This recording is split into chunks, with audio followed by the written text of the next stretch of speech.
Assalamualaikum warahmatullahi wabarakatuh.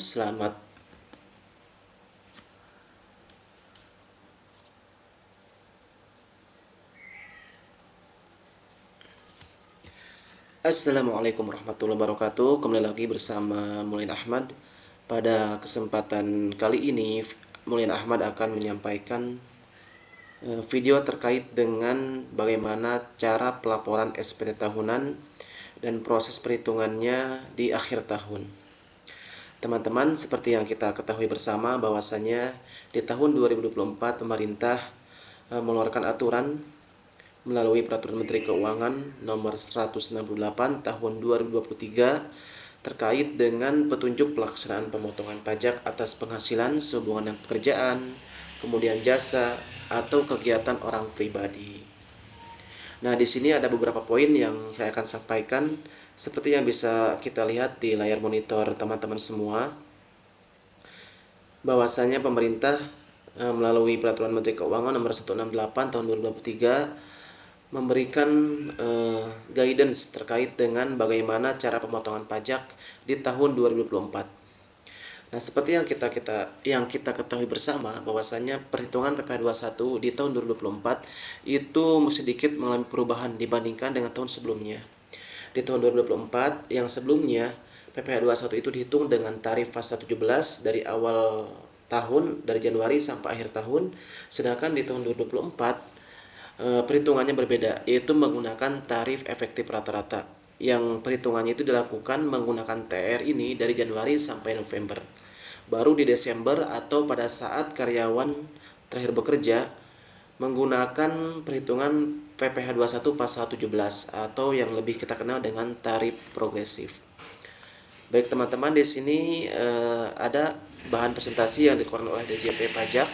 Saya akan meringkas terkait dengan hal-hal yang penting yang harus kita ketahui bersama.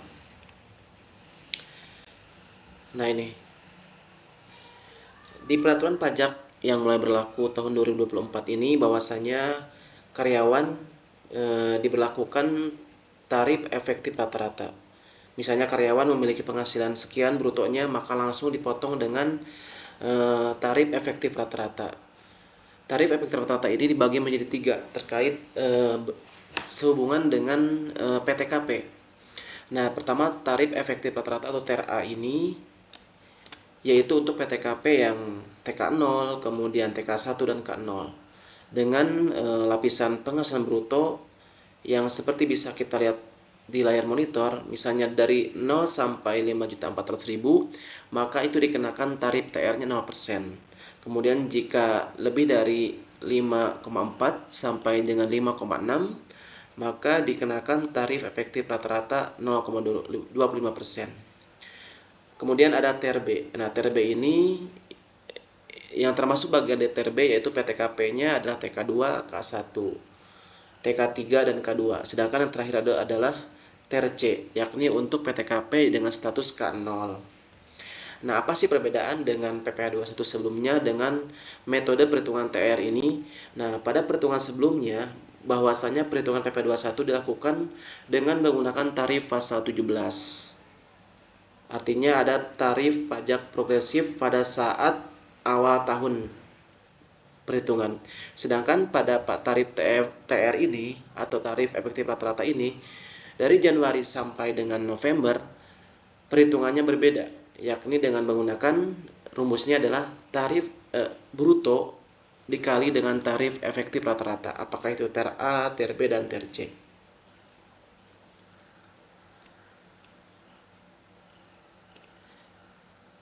Nah, di sini saya coba mengingatkan kembali terkait dengan tarif pasal 17 ya, teman-teman.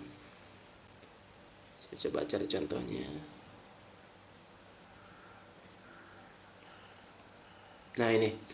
Nah, nanti pada saat akhir tahun atau pada saat kalian bekerja akan kembali diperhitungkan menggunakan tarif pasal 17. Yang pertama, jika penghasilan sampai 60 juta itu dikenakan tarif pajak ke 5%. Kemudian 60 juta ke atas sampai 250 juta itu dikenakan tarif pajak 15%. Kemudian di atas 250 juta sampai dengan 500 juta itu 25%. Kemudian di atas 500 juta sampai dengan 5 miliar itu 30%. Dan yang terakhir, jika penghasilan wajib pajak perorangan atau karyawan ini di atas 5 miliar, maka dikenakan tarif pajak 35%. Nah, kemudian kita contohkan terkait dengan bagaimana perhitungan TER dan perbedaan dengan perhitungan masa pajak tahun sebelumnya. Nah, ini teman-teman, contoh penerapan ketentuan PP 58 tahun 2023 dibandingkan dengan ketentuan sebelumnya. Contoh, Tuan R bekerja di PT ABC dengan memperoleh gaji 10 juta serta membayar iuran pensiun sebesar 100.000 per bulan. Kemudian Tuan R menikah dan tidak memiliki tanggungan. Nah, pada perhitungan sebelumnya kita bisa lihat bahwasanya perhitungannya gaji karyawan Tuan R ini adalah 10 juta, kemudian biaya jabatan 500.000 dan iuran pensiun 100.000. Nah, iuran jabatan itu adalah 5% dari total gaji dan maksimal biaya jabatan adalah 500.000 per bulan dan 6 juta per tahun. Kemudian penghasilan netonya 9,4, kemudian penghasilan neto setahun dikali 12 maka 112 juta sekian. Kemudian PTKP setahun. Nah, PTKP setahun itu kan tadi K0 ya, maka totalnya adalah 58.200.000. Kemudian PPh kena pajak setahun adalah 54.300.000. Nah, berdasarkan tarif pasal 17 yang tadi saya sampaikan sebelumnya, bahwasanya apabila penghasilan 0 sampai 60 juta itu ada 5% tarif pajaknya. Sehingga Tuan R ini memiliki tanggungan pajak dalam setahun itu adalah 2,7 juta. Kemudian dibagi 12, maka per bulannya adalah Rp226.250. Nah, kemudian pada perhitungan terbaru dengan menggunakan tarif TER disebutkan bahwasanya apabila Tuan R memiliki penghasilan 10 juta, maka tinggal dikali aja 10 juta dikali 2%. Dari mana 2% ini? 2% ini dilihat dari status PTKP-nya.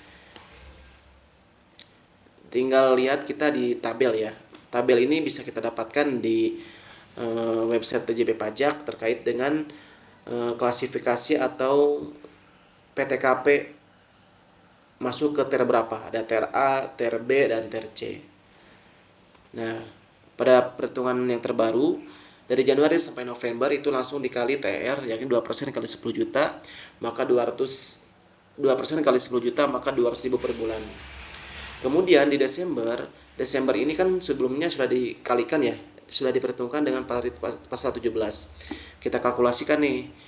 Desember diketahui bahwasanya total pajak keseluruhannya 2,7. Kemudian dari Januari sampai November menggunakan TER, totalnya adalah 11 kali 200.000, maka 2,2 juta. Maka 2,7 dikurang 2,2 juta, hasilnya adalah 515.000. Artinya Tuan R ini memiliki kelebihan pajak sebesar 515.000.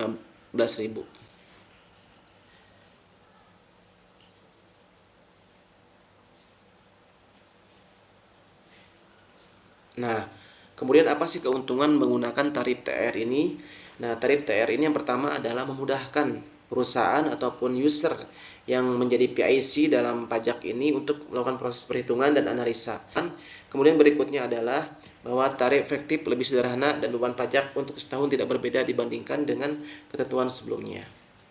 Baik teman-teman, itulah sekilas terkait dengan tarif efektif rata-rata berdasarkan PP 58 tahun 2023.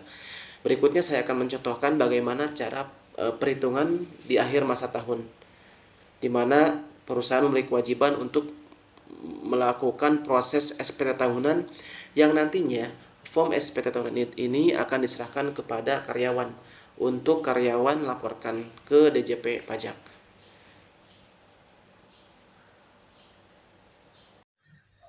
Baik teman-teman, kita coba simulasikan di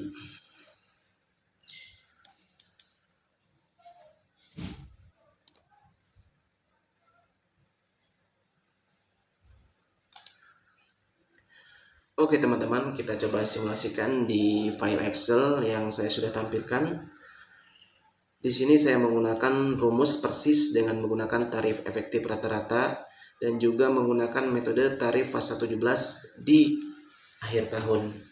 Kita contohkan, seorang karyawan A dengan status K1 memiliki penghasilan gaji 3,7, kemudian tunjangan lainnya, lembur dan sebagainya ada 6,3. Kemudian premi asuransi dibayar pemberi kerja sebesar 600.000, kemudian penghasilan brutonya ditambah dari gaji, tunjangan lainnya, dan premi asuransi dibayar pemberi kerja, maka penghasilan bruto selain tunjangan pajak adalah 10.645.000.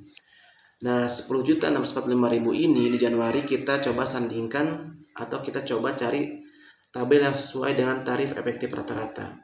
Dan ternyata untuk karyawan A ini dengan bruto sekitar 10 juta, maka dikenakan tarif efektif rata-rata 2%.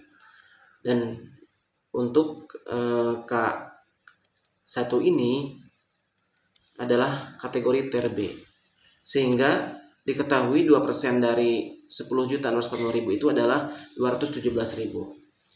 Kemudian for your information juga buat teman-teman, di sini saya mencontohkan dengan menggunakan metode PPh 21 gross up, di mana berapapun penghasilan karyawan itu tidak berpengaruh terhadap pendapatan yang diterima karena semuanya itu ditanggung oleh perusahaan. Dan cirinya adalah ketika metode gross up ini di bagian kolom penerimaan itu ada tunjangan pajaknya. Sedangkan untuk metode PPh 21 gross yang biasa kita temui di beberapa perusahaan, berapapun penghasilan kita maka akan dikenakan pajak PPh 21, dan pajak PPh 21 itu dibebankan kepada karyawan dan imbasnya adalah berpengaruh terhadap penghasilan yang diterima oleh karyawan. Singkat saja, kita sudah melakukan perhitungan dari Januari sampai bulan 11 November dengan menggunakan tarif efektif rata-rata, teman-teman. Kemudian di akhir tahun, di Desember, kita ketahui karyawan A ini memiliki penghasilan gajinya 4,1, kemudian tunjangan lainnya 6,3, premi asuransi 6,4, 640.000, kemudian ada bonus atau THR atau jasa produksi dan lain-lain sekitar 4,1. Nah, di Desember ini kita tidak perhitungkan menggunakan tarif efektif rata-rata, tetapi kita coba langsung akumulasi dari Januari sampai Desember menggunakan tarif fasa 17. Nah, seperti ini teman-teman kolom yang bisa saya sampaikan dan saya tampilkan di layar monitor. Gaji ini 4,5 ini adalah penghasilan dari Januari sampai Desember, kemudian tunjangan lainnya dari Januari sampai November sekitar 48 juta. Kemudian premi asuransi dibayar pemberi kerja dari Januari sampai Desember ini adalah 7,3 juta.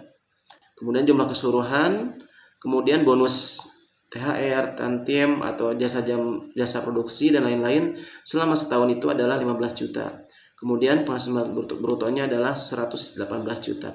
Biaya jabatan dalam setahun 5,9, kemudian iuran pensiun dalam setahun 6,3. Nah, ini semua didapatkan dari kolom ini teman-teman ya. Misalnya total gaji 4,5, ini adalah penjumlahan dari Januari sampai dengan Desember. Oke, kemudian kita ketahui jumlah netonya, kemudian kita kurangin dengan PTKP K1 yaitu 63 juta. Ternyata setelah dikurangin PTKP ini adalah menghasilkan PKP setahunnya sebesar 43 juta.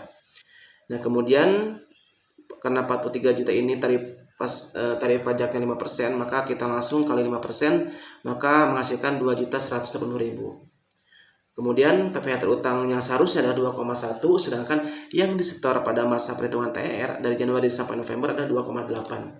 Sehingga kita kurangi dengan PPh terutang, sehingga PPh yang lebih bayar itu adalah Rp704.039.